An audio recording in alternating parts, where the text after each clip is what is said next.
The night in Jackson, Wyoming, was carved from wind and silence. The Tetons loomed against the starlit sky, jagged and patient, as if watching the town sleep. Snow whispered against the glass of an old cabin on the outskirts, a cabin she had found 3 nights ago, hidden between pines that seemed to breathe with the cold. Evelyn Carter sat on the floor beside the fire, her wedding dress still half torn from the forest. The satin was smeared with mud and blood, the lace burned at one edge. Her breath came shallow, every inhale laced with disbelief. The ring, a thin gold band, lay on the wooden floorboards beside her, glinting weakly in the firelight. She had run, not just from the church, not just from her vows, but from something else, something that had followed her into the trees when she fled down Highway 22, barefoot, with the snow swallowing her tracks. She closed her eyes, and the memory returned in flashes. The sound of bells, the priest's voice trembling as thunder rolled over the valley. And then that sound. Not quite a growl, not quite a scream. Something animal, something ancient, and someone calling her name. She had turned, veil trembling, and seen eyes golden, gleaming like a predator's, just beyond the open church doors. Now alone, she pressed her hands to her face. "You're safe now," she whispered to herself, though even her voice shook. The fire hissed, a log cracking open like a bone. Outside, snow fell harder. The pines leaned in, their shadows trembling under the moonlight. Somewhere far off, a howl broke through the wind. Not a wolf. Not quite. She rose, wrapping a wool blanket around her shoulders, and crossed to the window. Her reflection ghosted in the glass, pale skin, wild hair, eyes wide and hollow. Behind her, the mountains stretched endless, their peaks glittering under a sharp moon. Then movement, a figure between the trees. Large, still, watching. Her pulse leapt. She stepped back, breath fogging the glass. But when she blinked, the figure was gone. Evelyn's hand went to the small revolver she had found in the cabin drawer earlier that night. She wasn't used to the weight of it, or the promise it carried. But she'd rather die human than be found by whatever had followed her from that chapel in Idaho Falls. The storm thickened, wind clawing at the roof. She crouched by the fire again, whispering a prayer she no longer believed in. Then a knock. 3 slow, deliberate knocks on the wooden door. Her body froze. The revolver slipped slightly in her grip. Evelyn. Her name. Spoken softly. A man's voice, low, calm, familiar. She felt her stomach twist. No one should know she was here. No one. The door creaked under another knock. "Evelyn," he said again, his tone edged with warmth that didn't reach the air. "You shouldn't have come this far." Her mind spun. It can't be him. She had left him at the altar. But the voice, it was unmistakable. Caleb.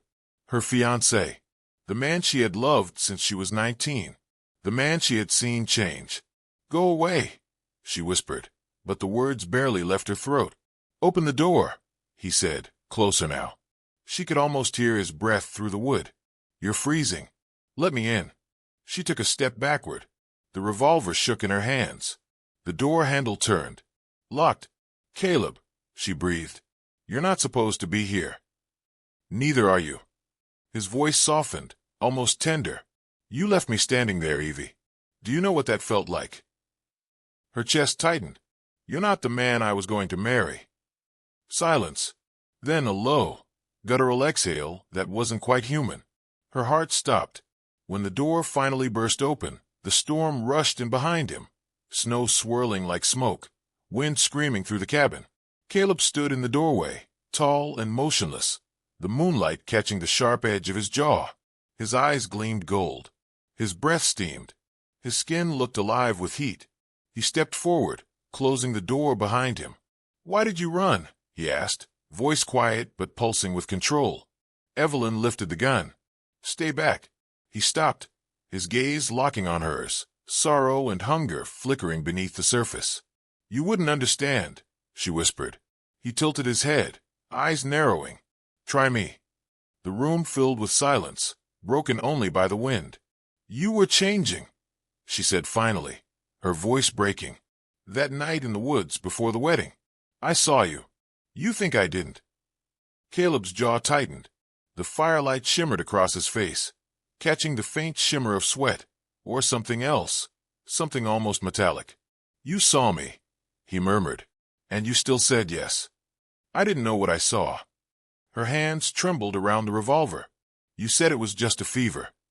"It was," he said softly. For a while, the fire crackled between them, painting shadows across the walls. Then he took another step forward. "Stop," she shouted. Caleb paused, his chest rising and falling like an animal holding back a roar. "I didn't want this," he said, almost pleading. "I never wanted you to see that side of me." "Then what are you?"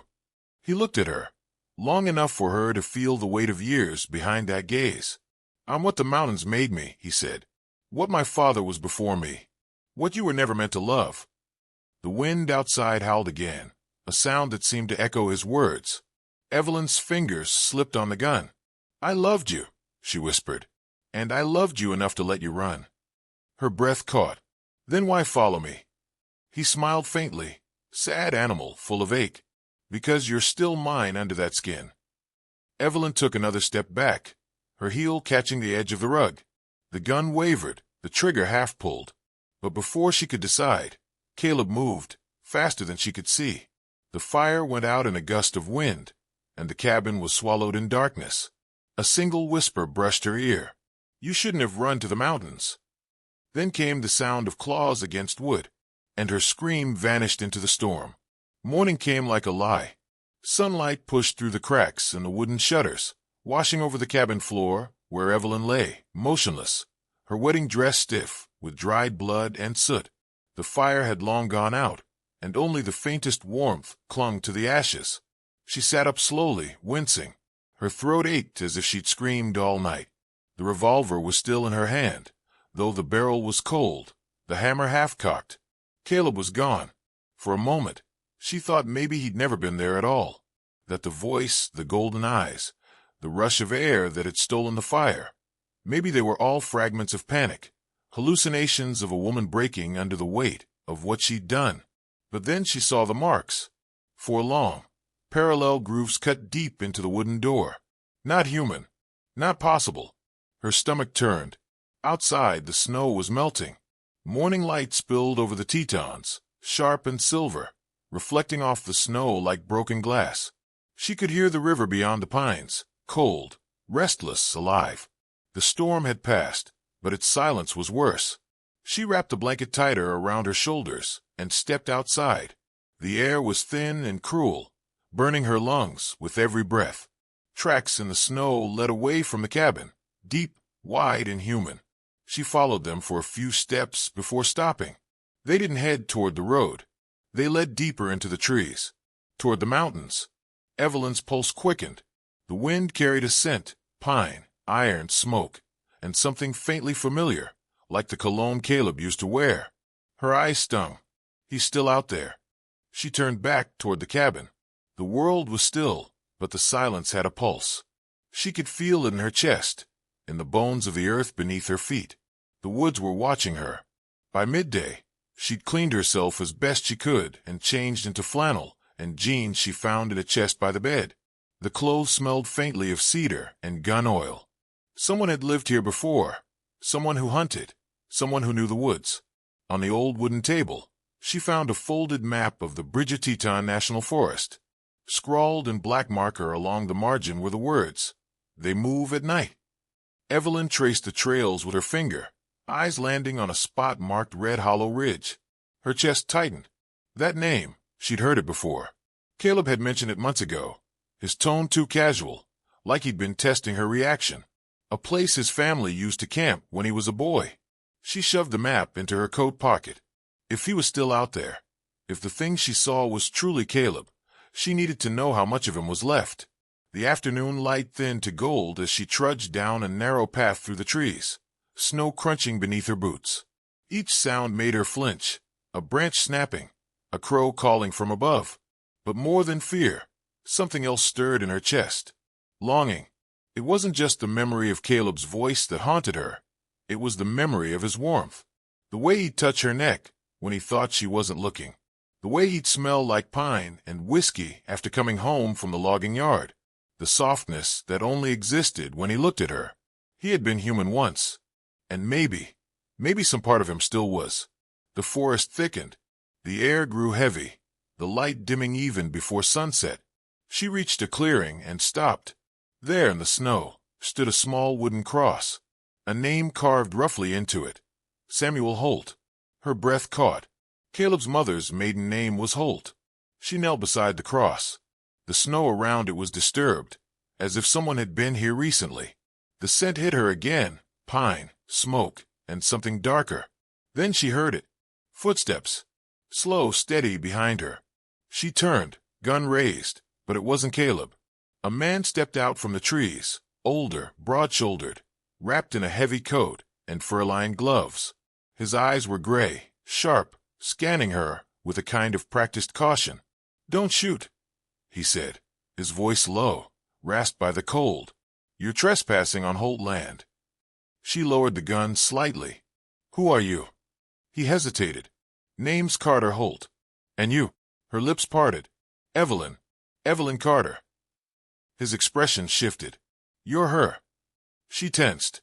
"Who's?" "Caleb's fiancée." The word hit her like a stone. "Was." Holt studied her for a long, heavy moment. Then he nodded toward the cabin behind her, smoke now barely rising from its chimney. "You shouldn't have come here alone. Not this deep. He's not what he was." Her throat tightened. "You know what he is." "I've known longer than he has," Holt said. "His father, my brother, carried the same curse. We thought it skipped him. We were wrong. The world seemed to tilt. He's dangerous," Holt continued, voice low. "Especially now. The bond between you, it's what's keeping him human. But if he loses you again, what happens?" The old man's gaze darkened. "Then the wolf becomes all there is." Evelyn's knees weakened. She steadied herself on a tree trunk. "You mean he's—" Holt cut her off. "He's not gone. Not yet. But you need to understand something, girl. When he followed you out here, it wasn't to hurt you. It was to bring you back. Because in his head, you belong to him. I don't belong to anyone." The old man gave a sad, knowing smile. "Then you'll have to make him believe that before the moon takes him again." He reached into his coat and pulled out a small silver pendant, tarnished but gleaming faintly in the fading light.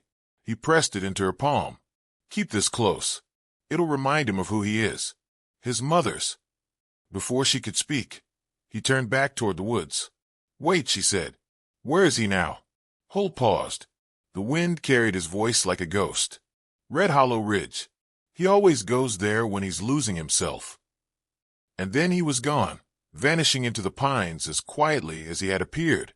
Evelyn stood alone, the pendant warm in her hand, her heart pounding against the weight of the world she no longer understood. When night fell, she was back at the cabin. The map spread before her, candlelight flickering across the ink. Outside, the wind was picking up again, and somewhere in the dark, a howl rose from the mountains. Not distant this time. Closer. She closed her eyes, clutching the silver pendant. "Please, Caleb," she whispered. "Don't make me choose between the man I loved and the monster you've become." But the night answered only with another howl, this one layered with something deeper, aching human. It was calling her name. The next morning came in shades of blue and ash. The storm had returned, softer this time, the kind that seemed to muffle the world. Evelyn packed a few things she had, the revolver, the pendant, a flask of water, and the map, and set out toward Red Hollow Ridge. The trail wound upward through the pines, snow rising to her knees. The silence pressed against her, broken only by the rhythm of her breath and the distant rumble of the mountains. By midday, the air had thinned to frost. Her fingers were numb, her heart beat heavy in her ears. But beneath the exhaustion was something fiercer, a pull. Not fear, not reason, something instinctive. She could feel him. Caleb was close. The ridge revealed itself slowly, a stretch of frozen ground overlooking the valley, dotted with the skeletons of burned trees. The remains of an old cabin stood near the edge.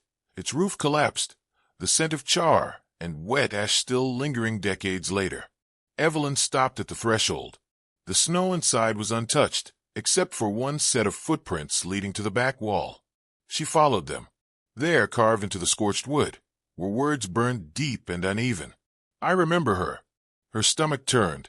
The letters were jagged, claw-marked. A whisper stirred the air behind her. You came back. She spun around. Caleb stood in the doorway, tall, broad, his breath white in the cold. His coat was torn, his skin dusted with snow. His eyes, they were not the gold of last night. They were brown again, human, but his expression carried a fragility she'd never seen. Evelyn lowered the gun slowly. I didn't come back for you. He smiled faintly. Then why are you here, Evie? Because I need to know the truth. He took a step closer. The truth is ugly. Then tell me anyway. For a long moment, neither of them moved. The wind wound through the charred beams, whispering like voices long dead. Caleb's jaw tightened, and he looked down at his hands, the faint shimmer of veins dark beneath his skin. It started when I was 17, he said quietly. Out here at this ridge. My father brought me hunting. Said there was something in the woods that had been killing elk. I thought he was drunk. He always was. But that night, he swallowed. It wasn't an animal we found. It was him. Changing. Evelyn's lips parted. I ran, Caleb continued. But he followed. Not as my father. As something else. He caught me, tore into my arm. I thought he was trying to kill me. Later, when I woke up, I realized what he'd done. He passed it on. The curse. He nodded once. It stays quiet most of the time. Years, even. But it feeds off instinct, anger, desire, fear. The closer I am to the people I love, the harder it is to fight. Her breath hitched. So that night before the wedding, I could feel it coming, he said. I thought I could stop it. But when I saw you in that dress, something inside me broke. You looked at me like I was already human again. Like I could be saved. Evelyn blinked hard, tears freezing before they could fall. And you were going to marry me anyway, knowing what you were. I thought if I stayed near you, it would quiet the hunger. You made it fade. She stepped back, shaking her head. That's not love, Caleb. That's a cage. He flinched as if struck. Maybe. But you were the only thing that kept me human. Evelyn's voice trembled. And if I die? The question hung in the air like a blade. His eyes darkened, gold flickering in their depths. Then there's nothing left to fight for. The silence that followed was alive, with grief, with fear, with something unspoken. Evelyn looked down at the pendant in her palm, the one Carter Holt had given her. Your uncle found me. Caleb's expression hardened. He shouldn't have. He said this belonged to your mother. He hesitated, gaze dropping to the silver charm. It did. She used to wear it every full moon. Said it helped her remember who she was before him, before she became the thing she feared. Evelyn stepped forward and pressed the pendant against his chest. Then remember. He closed his eyes. For a moment, the world stilled. His breath slowed. His shoulders relaxed, and the color in his eyes dulled back to brown. But when he opened them again, she saw something deeper, pain, regret, and an echo of the man she'd loved. I can't keep fighting this, he whispered. Every time I lose control, I hurt something I love. You shouldn't have come. Maybe I came to finish it. His gaze lifted, sharp with fear. You wouldn't. She raised the revolver, the barrel trembling. If it's the only way to stop you, I will. Evie, his voice cracked, soft as snow. I'd rather die by your hand than lose you to the thing I become. Her breath broke. Don't say that. I mean it. For a heartbeat, the world seemed to freeze. Then, from far off in the woods, came a sound, a growl, deep and resonant. Caleb's head snapped toward it, nostrils flaring. They're here, he whispered. Who? The others. Evelyn's stomach dropped. There are more. He nodded slowly, stepping backward toward the door. My father wasn't the only one. The ridge draws them. They can smell you. They'll want you, because you carry my scent. She raised the gun again. Then I'll run. He met her eyes. No, you'll die. He turned, looking toward the trees. The muscles in his back tensed, his breath quickening. Get to the old ranger station on the other side of the ridge. Holt will find you there. What about you? He looked over his shoulder. For a moment he smiled. That same soft, crooked smile she used to fall asleep to. I'll hold them off. Caleb, no. But before she could move, he was gone.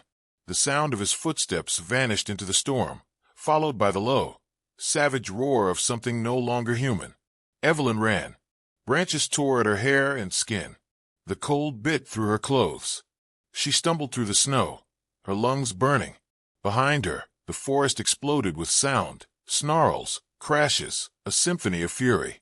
When she finally reached the crest of the ridge, she turned back once. Through the haze of snow, she saw him, half man, half beast, standing against three shapes that moved like shadows through the fog. His eyes caught the moonlight. For one impossible second, he looked right at her. Then one of the shapes lunged, and he disappeared beneath it. Caleb, she screamed, but her voice was swallowed by the wind. She didn't stop running until the valley opened below her and the old ranger station came into view. Windows shattered, roof half collapsed, but still standing. She stumbled inside, slamming the door behind her. The silence afterward was unbearable. She pressed her forehead to the cold wall and whispered his name again. But the mountain answered only with a sound that wasn't quite a howl. It was a cry, a human one. The world was buried in white. Snow fell in relentless silence, thick as breath, swallowing the forest and sky alike. Evelyn crouched inside the old ranger station, her fingers raw, her lungs aching from the run. The revolver lay on the floor beside her boots. The pendant around her neck burned cold against her skin. She had lost sight of him, of Caleb, of the man who once whispered forever beneath the maple trees behind her grandmother's house. But the sound she had heard, half cry, half howl, still clung to the edges of her mind, threading through the wind like a wound that wouldn't close. She stood, forcing her shaking legs to move, and crossed to the window. The forest below the ridge was still, too still. No birds, no movement, just the pale curve of the valley, and beyond it, a single trail of blood carving through the snow. Caleb, she whispered. A noise behind her made her spin, the groan of a floorboard. Easy, came a voice. She froze. From the shadows near the doorway, Carter Holt stepped forward, his rifle slung over one shoulder. His face was streaked with snow, his breath heavy, but his eyes were calm. I told you to stay at the cabin, he said. I couldn't, she answered. He was there. He told me to come here. Holt's expression flickered. Then he's still fighting it. He was, she said, until the others came. Silence, the kind that meant he already knew. Holt set the rifle against the wall and knelt by the hearth, striking a match. Firelight bloomed, soft and unsteady, casting gold over his weathered face. There's something you need to see, he said. He reached into his coat and pulled out a faded leather notebook. The cover was marked with claw scratches, the edges warped by age. This belonged to my brother, Holt said. Caleb's father. Evelyn hesitated before taking it. The pages were filled with uneven handwriting, entries written in panic, regret, and blood. The change begins at the heart. The body follows. The hunger comes last. Love is the only anchor, but it always breaks. She read the words again and again, her pulse quickening. He knew what he was becoming. He did, Holt said quietly, and he hated himself for it. But once the curse settles in the bloodline, there's no undoing it, only managing it. My brother couldn't. I thought maybe Caleb could. Evelyn swallowed. You're saying he can't be saved. I'm saying it takes more than love to save a man who's half beast. She looked up sharply. Then why give me this? She touched the pendant. Why tell me to remind him who he is?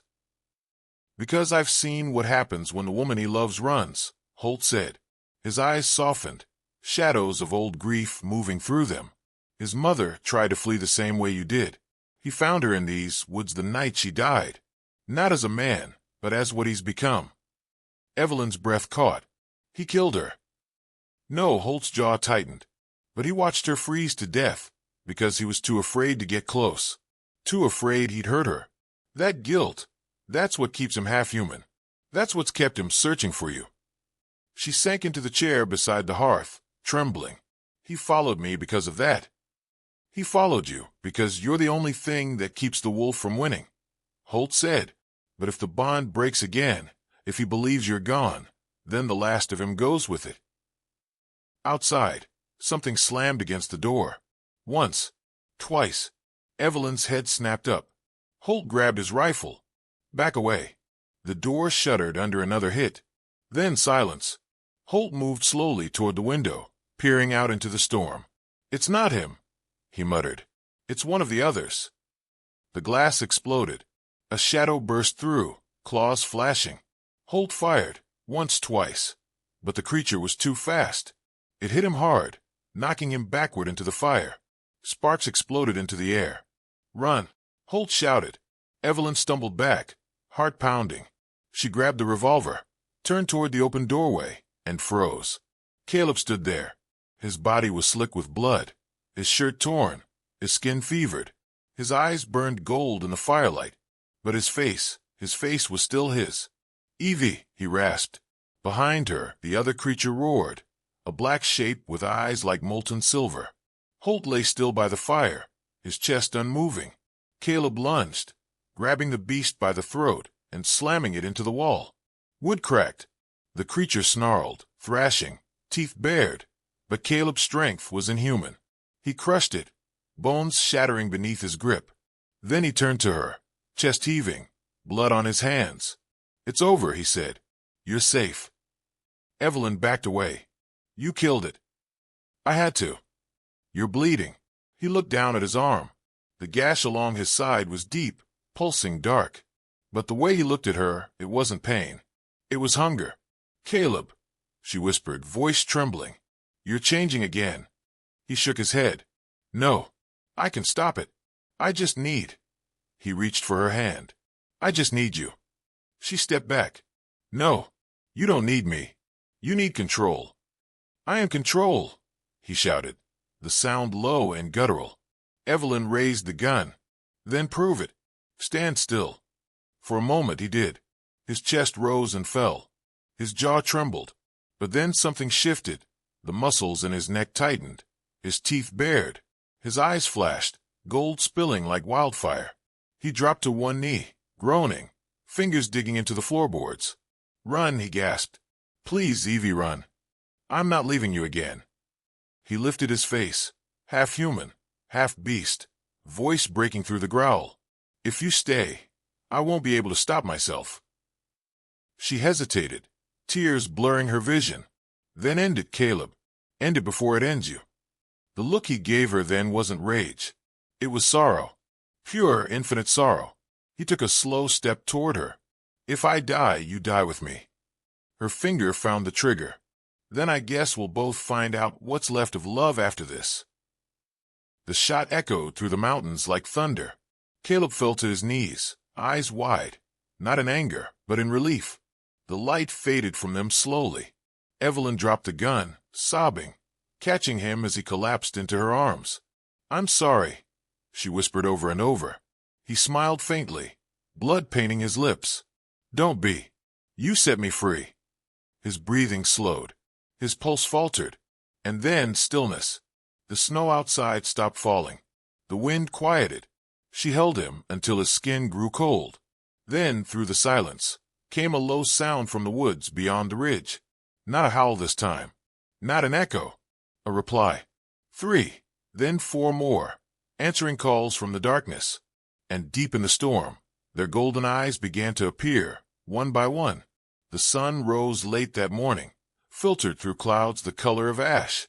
The mountains looked hollow, as if the night had stolen their bones. Evelyn sat beside Caleb's body, her fingers tangled in his hair, her wedding dress stiff with blood and snow. The silence was unbearable. When she finally moved, it was slow, as if gravity had become heavier around her. She closed his eyes and pressed the silver pendant into his palm, whispering the same words he once said to her under a summer sky in Idaho Falls. "Don't let the dark take you." Then she stood, her body shaking with exhaustion, and faced the door. The forest beyond the ridge was still, except for the faint rustle of wind through the pines. But she could feel them out there, watching, waiting. The others. She picked up the revolver. Only one bullet left. Outside, the snow had turned to mist. The air was warmer, heavy with the scent of earth and iron. She could hear the river below, swollen from the melt. And then a sound. Soft, deliberate footsteps. From the fog, a shape emerged. Tall. Human. Her breath caught. "Stay back," she warned, raising the gun. The man stopped a few paces away, lifting both hands in surrender. He was young, maybe 20, his hair dark and wet from the mist. His eyes, though, gold. "I'm not here to hurt you," he said. His voice was calm, almost gentle.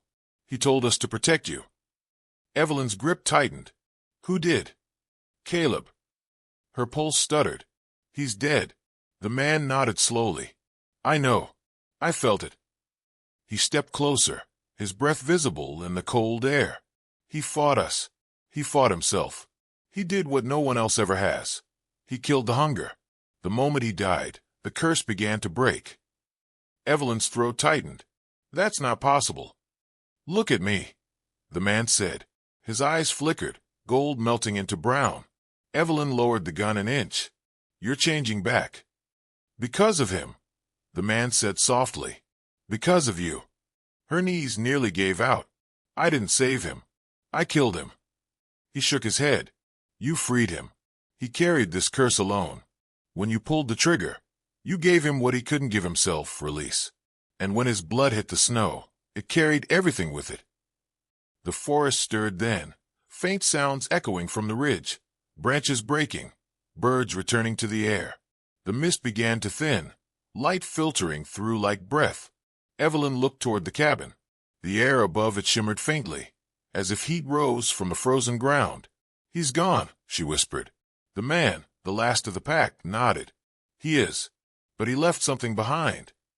Evelyn frowned. "What?" The man glanced at her stomach. "You'll know soon enough."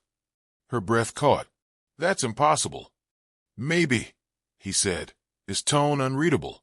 "But life has always been stubborn in these mountains." She stared at him, trying to read his face, but before she could speak, he stepped back into the fog. "Wait," she called. "What am I supposed to do now?" His voice drifted back through the mist, live where he couldn't. And then he was gone. Evelyn stood alone in the clearing, surrounded by melting snow and silence. The air felt lighter somehow, as if the mountains themselves had exhaled. She buried Caleb beneath the oldest pine, the one that overlooked the valley. The ground was hard, the work brutal, but she did it anyway, her hands raw and numb.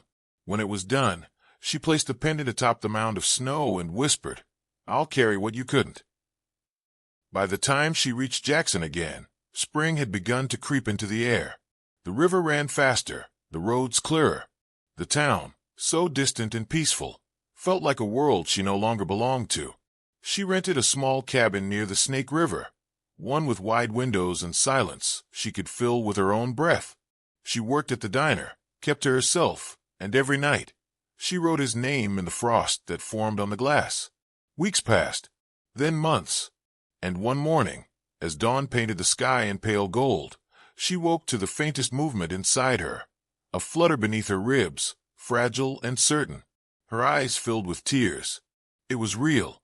She pressed a trembling hand to her stomach and whispered, "You were right." Outside, the wind brushed against the cabin door, soft and tender like a sigh. And in the distance, far beyond the river, a single wolf's call rose, not hungry this time, not sorrowful, just watchful, protective. The mountains answered with silence. But Evelyn smiled, because for the first time since the night she ran from her vows, she understood it. He hadn't been hunting her. He'd been finding his way home. And now, through her, he finally had. The sun rose late that morning, filtered through clouds the color of ash. The mountains looked hollow, as if the night had stolen their bones. Evelyn sat beside Caleb's body, her fingers tangled in his hair, her wedding dress stiff with blood and snow. The silence was unbearable. When she finally moved, it was slow, as if gravity had become heavier around her. She closed his eyes and pressed the silver pendant into his palm, whispering the same words he once said to her under a summer sky in Idaho Falls. "Don't let the dark take you." Then she stood, her body shaking with exhaustion, and faced the door. The forest beyond the ridge was still, except for the faint rustle of wind through the pines. But she could feel them out there, watching, waiting. The others. She picked up the revolver. Only one bullet left. Outside, the snow had turned to mist. The air was warmer, heavy with the scent of earth and iron. She could hear the river below, swollen from the melt. And then a sound. Soft, deliberate footsteps. From the fog, a shape emerged. Tall. Human. Her breath caught. "Stay back," she warned, raising the gun. The man stopped a few paces away, lifting both hands in surrender. He was young, maybe 20, his hair dark and wet from the mist, his eyes, though, gold. "I'm not here to hurt you," he said. His voice was calm, almost gentle. "He told us to protect you." Evelyn's grip tightened. "Who did?" "Caleb." Her pulse stuttered. "He's dead." The man nodded slowly. "I know. I felt it." He stepped closer, his breath visible in the cold air. "He fought us. He fought himself. He did what no one else ever has. He killed the hunger. The moment he died, the curse began to break." Evelyn's throat tightened. "That's not possible." "Look at me," the man said. His eyes flickered, gold melting into brown. Evelyn lowered the gun an inch. "You're changing back." "Because of him," the man said softly. "Because of you." Her knees nearly gave out. "I didn't save him. I killed him." He shook his head. "You freed him. He carried this curse alone. When you pulled the trigger, you gave him what he couldn't give himself, release. And when his blood hit the snow, it carried everything with it." The forest stirred then, faint sounds echoing from the ridge, branches breaking, birds returning to the air. The mist began to thin, light filtering through like breath. Evelyn looked toward the cabin. The air above it shimmered faintly, as if heat rose from the frozen ground. "He's gone," she whispered.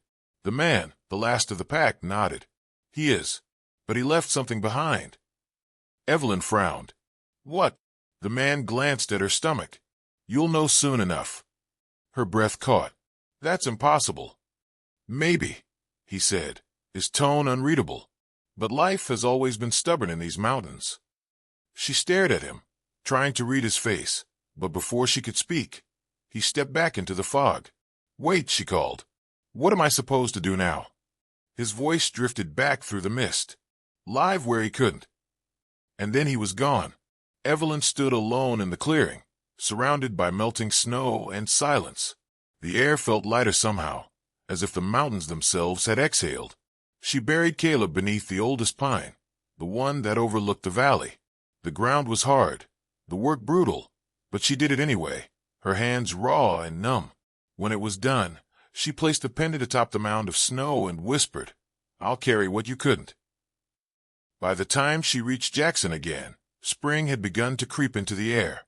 The river ran faster, the roads clearer. The town, so distant and peaceful, felt like a world she no longer belonged to. She rented a small cabin near the Snake River, one with wide windows and silence she could fill with her own breath. She worked at the diner, kept to herself, and every night, she wrote his name in the frost that formed on the glass. Weeks passed, then months, and one morning, as dawn painted the sky in pale gold, she woke to the faintest movement inside her, a flutter beneath her ribs, fragile and certain. Her eyes filled with tears. It was real. She pressed a trembling hand to her stomach and whispered, "You were right."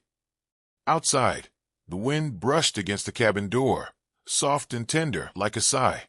And in the distance, far beyond the river, a single wolf's call rose.